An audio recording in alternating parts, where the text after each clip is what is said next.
This interview with the Dominator Bobby Lashley was recorded on October 28th, 2015. Lashley talks to MMA Mania reporter Steve Jewin about his upcoming rematch with James the Colossus Thompson, scheduled for November 6, 2015 at the Scottrade Center in St. Louis, Missouri. Bellator 145 Vengeance will be available on Spike TV with prelims airing on Spike.com. Without further ado, enjoy the interview with the Dominator, Bobby Lashley. Steve Jewin, MMA Mania. Steve, I got Bobby. All right, I'm ready. All right, Steve, you're on with Bobby Lashley. Mr. Lashley, how are you doing today, sir? Oh, fantastic. I'm sure you're feeling fantastic. I know you've been wanting this fight for a few years now, so how's it feel to finally get that rematch with Mr. Thompson? It's okay. And, you know, any fight with Bellator, man, I've had just a great time with Bellator overall. So, everything that we've been doing has just been awesome. Scott Coker is an amazing promoter, manager, owner, whatever his main title is, but, just the opportunity to give me this fight and put it together, man. It's just another feather in my cap, so I can erase that loss and move forward on to big things. This fight, they've been promoting this fight for a while now. I remember it being talked about way back at the British invasion in February, but it just seems like time, circumstance, injury have prevented this fight from happening till now. So I hope everything's good in the training camp. I hope everything's good in his training camp. Yeah. I know that he's here in the States. He came back here a little while back, so I know he's training hard. Hopefully he doesn't get hurt. Hopefully he stays healthy. My training camp's been great. Been working with some great people, and he's ready. He's ready. I'm sure you're ready for that big reaction in St. Louis, too. You got a pretty good one for beating Dan Charles last time out. Absolutely. And the good thing about it is, man, I have a lot of respect for that kid. When we fought, you know, I didn't give him an opportunity to do anything, and he got his chance to get back out there and avenge that loss, and he went out there and knocked the guy out. So, I mean, I hope the best for that kid. Absolutely. So, do you think Thompson's going to try to bang and gong? Do you think he's going to run straight at you when the bell rings this time? If he does, he's going to get punched in the mouth. Of course. But I think he is. I think that he knows that's his only chance. I'm 100 times more athletic than him. I think I haven't beaten in every aspect of the game, except the fact that he's going to be bigger, and he's going to try to, like, weigh on me. He's going to try to, like, put me up against the cage. He's going to try to lay on me and try to get me tired. I think that's his whole game plan. So, yeah, I think that's if he doesn't rush right at the beginning, at some point in time he is going to rush. Is that what happened in the Super Fight League fight? Yeah. I mean, nothing really happened. I mean, I broke his orbital bone and by punching him. He didn't do any damage to me. He gave me like 3 low blows, which didn't count. I guess it didn't take factor to anything. I took him down like 3 times. At the end of the fight, when they raised his hand, I said, "Well, what were you guys scoring on?" But the fact that there was English judges and his manager was the promoter, I guess that's the only thing that gave him the edge. But outside of that, you know, he was at his best, and I just took a fight out to win. So now it's going to be a little different. So it should be fun. So American judges, 10-point scoring system, everybody knows the unified rules of MMA. You're not going to have those problems here if it goes the distance. Yeah, and he knows it. I mean, that's why he made the move to come down here and train at a wrestling camp, Team Takedown, and he's really putting a lot of effort into it. He knows it's a completely different fight. Speaking of a completely different fight, I've seen you fighting a lot in Impact Wrestling. What's your current status with TNA? Same old. I'm a full-time roster man with them, but see, like I've told people several times before, TNA schedule is completely different.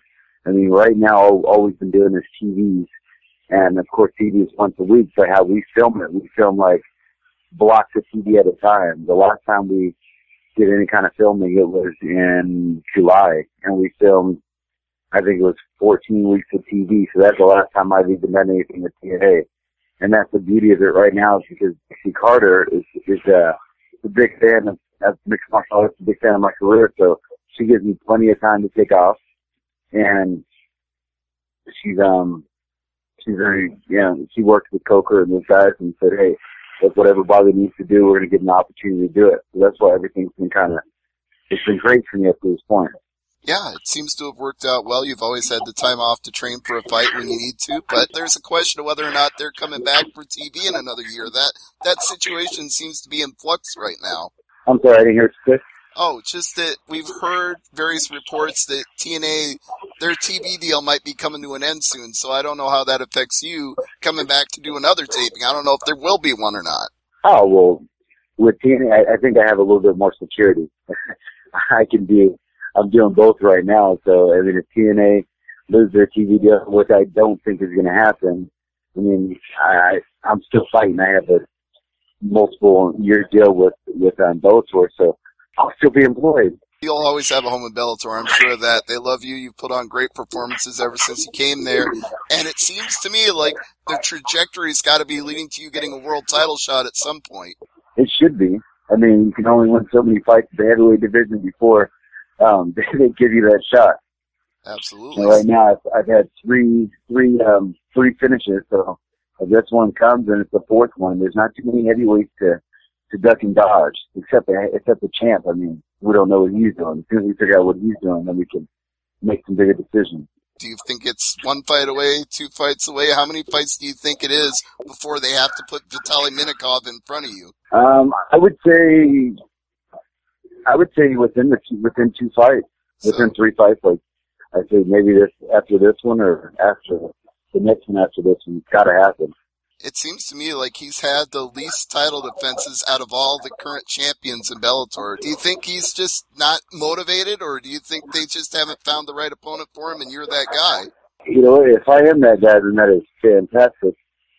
But he's had the longest reign as a champion with the least amount of fights, huh?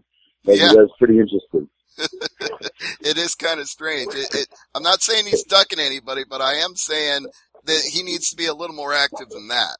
Yeah, you know, we never know what the politics are about. That's why I never speak on it.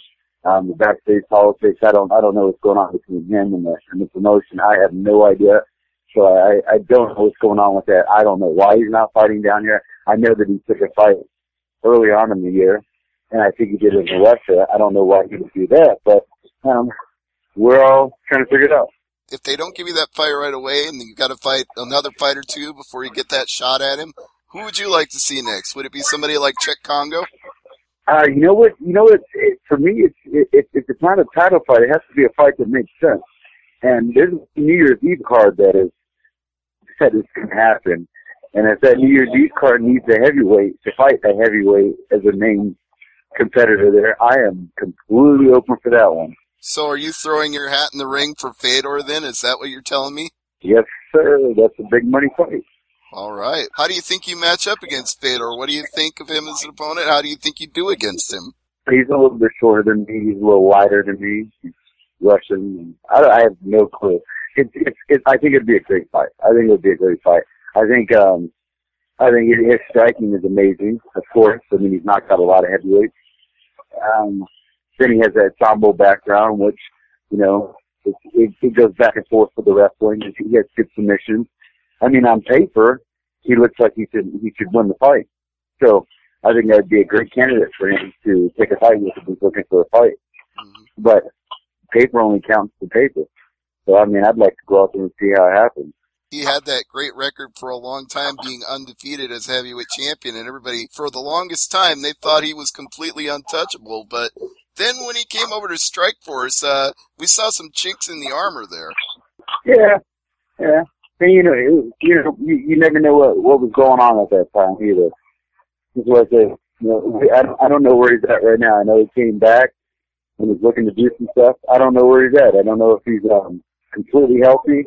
If he's completely healthy, or if he's training as hard as he should be, no one really knows until he goes out there and fights. So I think that's what everybody's kind of looking forward to. Kind of looking forward to seeing what he does and if he's going to be that old Fedor. Right. And you know, if there's a time to catch him early, it'll be after that first fight.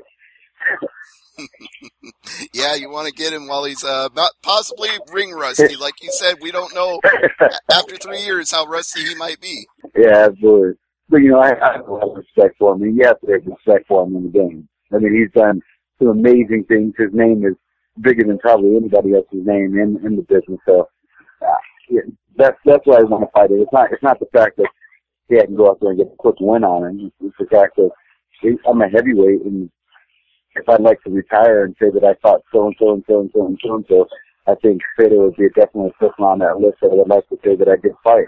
Who else, in your estimation, is somebody that you need to check off on that list of guys that you need to fight before you're done?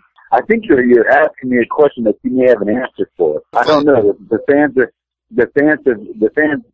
been saying certain names, and I'm open for anyone. I mean, there's so many people on the heavyweight division that I'm open. I let Coker and those guys pick who's next. Fair enough. So St. Louis Strike Force, that was a good promotion for them. That was good home for them. It feels like it's coming full circle with Scott Coker now in Bellator. So do you feel like there's a little bit of a Strike Force feel when you come to St. Louis to fight? Yeah, I mean, Coker had a good thing going with Strike Force. And when he came over to Bellator, I know he kind of used some of the same philosophies that he had before. Bring it over here, kind of mix the crowd up, give the crowd a little bit of everything. And I think St. Louis is just a good place to do it. So it almost seems like a sports entertainment kind of feel for mixed martial arts, the way it's presented, the way it's put on, the fact they put out that big St. Louis arch when the last show occurred. It had that sports entertainment feel. Absolutely. I mean, because that's, at the end of the day, man, people want to be entertained with fights. Because and that's how we get the masses in there. That's what Coker understands. If you don't have the entertainment aspect of it, then why are people going to watch it? I mean, I think some of the greatest athletes are in the Olympics. Like amateur wrestling is case in point. Like I amateur wrestled for years. Amateur wrestling is amazing. And you got amazing talent in there, but you don't have like the huge crowds that come see it because it's just the sport. If they had some more entertainment aspects kind of mixed in there, then more people would come and see it. And I think that's what he understands with MMA. Like right now, and everybody's so into MMA, but it's starting to sizzle a little bit because there's not that entertainment aspect. The people that are doing the big things right now, Conor McGregor, of course, Ronda Rousey, those are probably two top money earners right now. And they're all about the entertainment aspect. And that's what we're doing in Bellator. And that's why I think Bellator is so exciting right now.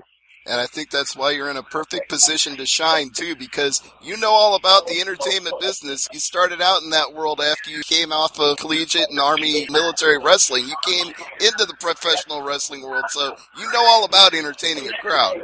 Yes, sir. I just want to say thank you again, Mr. Lashley, for the time. I really appreciate talking to you today. If you'd like to thank any sponsors, throw out any plugs, anything you'd like to mention, please go ahead. Yeah, man. Of course, my number one sponsor, NutriBallers, I always give a shout out to those guys. My future legend guys in Atlanta Egg White, those are always behind me on all my training camps. And then, of course, if you want to reach me, I'm always on my Instagram at Bobby Lashley. And on Twitter, too, at FightBobby, right? Yes, sir. All right. Well, Mr. Lashley, it's going to be a fantastic fight when you and James Thompson finally meet up again for the second time in St. Louis at the Scott Trade Center, November 6th. We're all looking forward to the fight, and thank you so much. Thank you. All right. Take care. Bye-bye. Thanks, Stevie.